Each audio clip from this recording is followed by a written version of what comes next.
High 30 days challenge যখন নিয়েছি video তো তখন বানাতেই হবে। তাই কি ভিডিও বানাবো ভাবতে ভাবতে এই কাচের বোতলে আঁকা ছবিটার দিকে নজর পড়লো। বেশ কয়েক মাস আগে এটা আমি ঘর সাজানোর জন্য বানিয়েছিলাম, তবে একটা না আরও দুটো বানিয়েছিলাম। তো তখন আমার কাছে কোনো বোতল ছিল না বলে আমি এই বোতলগুলো না কুড়িয়ে এনেছিলাম।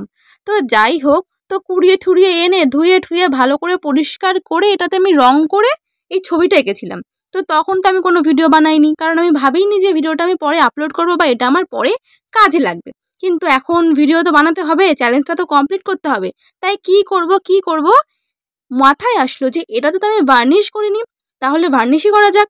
তো এর জন্য আমি এটাতে ভার্নিশ করে এই একটা বোতলেই ভার্নিশ করে তোমাদেরকে দেখাচ্ছি। কেমন লাগছে আমাকে অবশ্যই কমেন্ট করে জানিও। আর যদি তোমরা ইউটিউব থেকে দেখে থাকো তাহলে আমার চ্যানেলটা সাবস্ক্রাইব করে দিও, আর ফেসবুক থেকে দেখে থাকলে ফলো করে দিও। আর নিজেকে অনেক অনেক অনেক ভালোবাসো, এটা কিন্তু একদম ভুলে যেও না। টাটা।